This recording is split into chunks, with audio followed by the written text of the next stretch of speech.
S, ಈ ಎಲ್ಲಾ ಬೆಳವಣಿಗೆಗಳ ಕುರಿತಾಗಿ ಹೆಚ್ಚಿನ ಮಾಹಿತಿಯನ್ನ ಕೊಡ್ತಾರೆ ನಮ್ಮ ಅಸೋಸಿಯೇಟ್ ಎಡಿಟರ್ ಸ್ವಾಮಿಗೌಡ.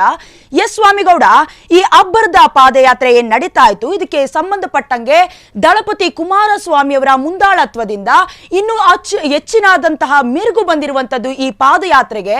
ಇದರ ಬಗ್ಗೆ ಅಂದ್ರೆ ಏನೇನು ಬೆಳವಣಿಗೆ ಆಯ್ತು ಅನ್ನೋದನ್ನ ವಿವರಿಸುವುದಾದ್ರೆ. ಡಯಾನ, ಇವತ್ತಿನ ಏನು ಈಗ ಪಾದಯಾತ್ರೆಯ ಸಮಾರೋಪ ಇದೆ ಮೈಸೂರಿನಿಂದ ಬೆಂಗಳೂರಿನಿಂದ ಮೈಸೂರಿಗೆ. ಆ ಪಾದಯಾತ್ರೆಯಲ್ಲಿ ಒಂದು ರೀತಿಯಲ್ಲಿ ಬಹುಸಂಖ್ಯಾತ ಒಕ್ಕಲಿಗರು ಜನಾಂಗ ಹೆಚ್ಚಾಗಿರುವಂಥ ಪ್ರದೇಶ ಇದು.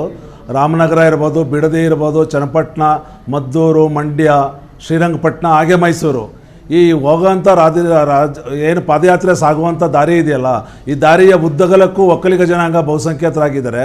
ಜೊತೆಗೆ 2023ರ ಚುನಾವಣೆಯಲ್ಲಿ ಈ ಭಾಗದಲ್ಲಿ JDSಗೆ ಹಿನ್ನಡೆಯಾಗಿತ್ತು.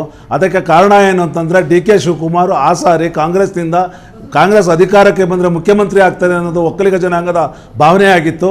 ಯಾವಾಗ 2023ರಲ್ಲಿ ಕಾಂಗ್ರೆಸ್ 135 ಸೀಟನ್ನು ಗೆದ್ದು ಅಧಿಕಾರಕ್ಕೆ ಬಂದರೂ ಸಹ DK ಶಿವಕುಮಾರ್ ರಾಜ್ಯದ ಮುಖ್ಯಮಂತ್ರಿ ಆಗಲಿಲ್ಲ. ಅದರ ಬದಲಿಗೆ ಸಿದ್ದರಾಮಯ್ಯನವರು ಮುಖ್ಯಮಂತ್ರಿ ಆಗ್ತಾರೆ. ಆ ಕಾರಣದಿಂದ ಒಕ್ಕಲಿಗ ಜನಾಂಗದಲ್ಲಿ ಬ್ರಹ್ಮದರ್ಶನ ಆಗುತ್ತೆ. ಹಾಗಾಗಿ ಅವರು ಮತ್ತೆ 2024ರ ಲೋಕಸಭಾ ಚುನಾವಣೆಯಲ್ಲಿ JDS ಪರ ವಾಲ್ತಾರೆ. JDS ಪರ ವಾಲದ ನಂತರ ಕುಮಾರಸ್ವಾಮಿ ಅವರು ಕೇಂದ್ರದಲ್ಲಿ ಅಧಿಕಾರವನ್ನು ಹಿಡಿತಾರೆ. ಆಗ ಅವರಿಗೆ ಮಂತ್ರಿ ಪಟ್ಟ ಸಿಗುತ್ತೆ. ಹೀಗಾಗಿ ಅಧಿಕಾರದ ಕೇಂದ್ರ ಬಿದ್ದು ಕುಮಾರಸ್ವಾಮಿ ಅವರು ಆದ ನಂತರ ಈಗ ಒಕ್ಕಲಿಗ ಜನಾಂಗ ಸಂಪೂರ್ಣವಾಗಿ ಕುಮಾರಸ್ವಾಮಿ ಅವರ ಪರವಾಗಿದೆ. ಯಾವಾಗ ಮೂಢ ಹಗರಣವನ್ನು ಕೈಗೆತ್ತಿಕೊಂಡು ಪಾದಯಾತ್ರೆ ಹೊರಟ ನಂತರ ಅಲ್ಲಿ ಇನ್ನೊಂದು ಬೆಳವಣಿಗೆಯನ್ನು ನಾವು ಕಾಣ್ಬೋದು. ಅದೇನೆಂದರೆ ನಿಖಿಲ್ ಕುಮಾರಸ್ವಾಮಿ ಹೊಸ ಯುವ ನಾಯಕನಾಗಿ, ರಾಜಕೀಯ ನಾಯಕನಾಗಿ ಎಮರ್ಜ್ ಆಗ್ತಾ ಇರೋದು. ಆ ಕಾರಣದಿಂದಲೇ ಪಾದಯಾತ್ರೆಯ ನೇತೃತ್ವವನ್ನು ಕುಮಾರಸ್ವಾಮಿ ಅವರು ಅನಾರೋಗ್ಯದ ನಡುವೆಯೂ ನಿಖಿಲ್ ಕುಮಾರಸ್ವಾಮಿಗೆ ಹೊರಿಸ್ತಾರೆ. ನಿಖಿಲ್ ಕುಮಾರಸ್ವಾಮಿ ಅವರ ಪಾದಯಾತ್ರೆ ಮುಂಚೂಣಿಗೆ ಬಂದಟ್ಟಿಗೆ ಈ ಹಳೆ ಮೈಸೂರು ಭಾಗದ ಯುವಕರೇನಿರ್ತಾರೆ ಅವರೆಲ್ಲರೂ ಸಹ JDS ಪರ ವಾಲಿ ಈ ಪಾದಯಾತ್ರೆಯಲ್ಲಿ ಪಾಲ್ಗೊಳ್ತಾರೆ. ಜೊತೆಗೆ ಕುಮಾರಸ್ವಾಮಿ ಅವರ ನಾಯಕತ್ವ ಎಮರ್ಜ್ ಆಗೋದ್ರ ಜೊತೆಗೆ ಹೊಸ ತಲೆಮಾರಿನ ನಿಖಿಲ್ ನಾಯಕತ್ವ JDSಗೆ ಆಶಾದಾಯಕವಾಗಿ ಸಿಗ್ತದೆ. ಈ ಎಲ್ಲ ಬೆಳವಣಿಗೆಗಳನ್ನು ನೋಡಿದ್ರೆ ಮತ್ತೆ ಇವತ್ತಿನ ಸಮಾರಂಭಕ್ಕೆ ಪಾದಯಾತ್ರೆ ಸಮಾರಂಭಕ್ಕೆ ಜನಗಳು ಬರ್ತಾ ಇರೋದನ್ನು ನೋಡಿದ್ರೆ ಕುಮಾರಸ್ವಾಮಿ ಅವರು ಶಕ್ತಿಯುತವಾಗಿ ಈಗ ಮತ್ತೊಮ್ಮೆ ರಾಜ್ಯದ ರಾಜಕೀಯದಲ್ಲಿ ಮುಂಚೂಣಿಗೆ ಬಂದಿದ್ದಾರೆ ಅಂತ ಹೇಳ್ಬೋದು. ಎಸ್ ಸ್ವಾಮಿ, ಅಂದ್ರೆ ಇವತ್ತಿನ ಸಮಾವೇಶದಲ್ಲಿ ಎಷ್ಟು ಜನರು ಬರಬಹುದು ಅಂದ್ರೆ ಏನಾದರೂ ಲೆಕ್ಕಾಚಾರಗಳಿದೆಯಾ? ಜೊತೆಗೆ ಕುಮಾರಸ್ವಾಮಿ ಅವರು ಪಾದಯಾತ್ರೆಯಲ್ಲಿ ಅವರ ಅನುಭವಗಳನ್ನ ಕೂಡ ಹಂಚಿಕೊಂಡಿರುವಂತದ್ದು, ನಿಖಿಲ್ ಅವರನ್ನ ಶೈನಿಂಗ್ ಮಾಡಿರುವಂತದ್ದು, ಇದ್ರ ಬಗ್ಗೆ ಹೆಚ್ಚಿನ ಮಾಹಿತಿಯನ್ನ ನೀವು ನೀಡೋದಾದ್ರೆ.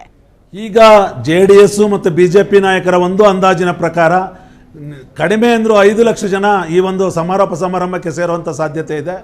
ಹಾಗಾಗಿ ಹೆಚ್ಚಿನ ಜನರ ನಿರೀಕ್ಷೆಯನ್ನು ಎರಡೂ ಪಕ್ಷದ ನಾಯಕರು ಇಟ್ಕೊಂಡಿದ್ದಾರೆ. ಯಾಕೆಂದರೆ ನಿನ್ನೆ ಇದಕ್ಕೆ ಪ್ರತಿಯಾಗಿ ಕಾಂಗ್ರೆಸ್ನವರು ಹಮ್ಮಿಕೊಂಡಿದ್ದಂಥ ಜನಾಂದೋಲನ ಯಾತ್ರೆಗೆ ಲಕ್ಷೋಪಲಕ್ಷ ಸಂಖ್ಯೆಯಲ್ಲಿ ಜನ ಬಂದಿದ್ದರು. ಆ ಜನ ರಾಜ್ಯಾದ್ಯಂತ ಬಂದಿದ್ದರು. 3,000 ಬಸ್ಗಳಲ್ಲಿ ಕಾಂಗ್ರೆಸ್ನವರು ಜನರನ್ನು ಕರೆಸ್ಕೊಂಡಿದ್ರು. ಆ ಎಲ್ಲವನ್ನು ನೋಡಿದ್ರೆ ಇವರು ಈ ಯಾವುದೇ ಬಸ್ ವ್ಯವಸ್ಥೆ ಇಲ್ಲದವರು ಜನ ಅವರೇ ವಾಲಂಟ್ರಿಯಾಗಿ ಅಂದರೆ ಸ್ವಯಂ ಪ್ರೇರಿತರಾಗಿ ಜನ ಈ ಒಂದು ಪಾದಯಾತ್ರೆಗೆ ಸಮಾರಂಭಕ್ಕೆ ಬರ್ತಾ ಇದ್ದಾರೆ. ಈ ಸಮಾರಂಭ ಅದರಲ್ಲೂ ಹಳೆ ಮೈಸೂರು ಪ್ರಾಂತ್ಯದಲ್ಲಿ ಯಶಸ್ವಿ ಆಗುತ್ತೆ. ಬಹುತೇಕ ಒಕ್ಕಲಿಗ ಜನಾಂಗದ ಎಲ್ಲ ಜನ ಇವತ್ತು ಮೈಸೂರಿನಲ್ಲಿ ಇರ್ತಾರೆ.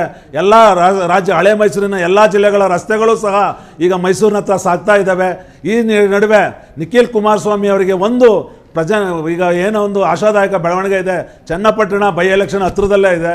ಅಲ್ಲೇನಾದ್ರು ಬೈ ಎಲೆಕ್ಷನ್ ಆದರೆ ನಿಖಿಲ್ ಕುಮಾರಸ್ವಾಮಿ ಅವರು JDS ಕ್ಯಾಂಡಿಡೇಟ್ ಆಗಿ ಇಳಿಸಿದ್ರೆ ಅವರನ್ನು ಯಾವ ರೀತಿ ಗೆಲ್ಲಿಸಬೇಕು ಅನ್ನೋ ಒಂದು ಪ್ಲಾನನ್ನು ಈಗಾಗಲೇ ಇಟ್ಟಿದ್ದಾರೆ.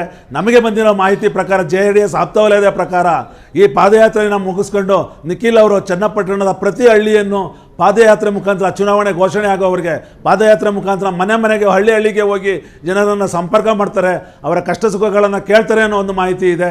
ಈ ಎಲ್ಲ ಅಂಶಗಳನ್ನು ಗಮನಿಸ್ಕೊಂಡಾಗ ನಿಖಿಲ್ ಕುಮಾರಸ್ವಾಮಿ 100ಕ್ಕೆ 100% ಜನತಾದಳದ ಉತ್ತರಾಧಿಕಾರಿ ಆಗ್ತಾ ಇರೋದು ಸ್ಪಷ್ಟವಾಗಿ ಗೋಚರಿಸ್ತಾ ಇದೆ. ಡಯಾನಾ. ಎಸ್ ಸ್ವಾಮಿಗೌಡ, ಧನ್ಯವಾದಗಳು ನಿಮ್ಮೆಲ್ಲ ಮಾಹಿತಿಗಾಗಿ. ಕ್ಷಣದ ಸುದ್ದಿಗಳಿಗಾಗಿ ಫ್ರೀಡಂ ಟಿವಿ ಸಬ್ಸ್ಕ್ರೈಬ್ ಮಾಡಿ, ಲೈಕ್ ಮಾಡಿ ಹಾಗೂ ಫಾಲೋ ಮಾಡಿ. ಹೊಸ ಸುದ್ದಿಗಳ ನೋಟಿಫಿಕೇಶನ್ಗಾಗಿ ಬೆಲ್ ಐಕಾನ್ ಮೇಲೆ ಕ್ಲಿಕ್ ಮಾಡಿ.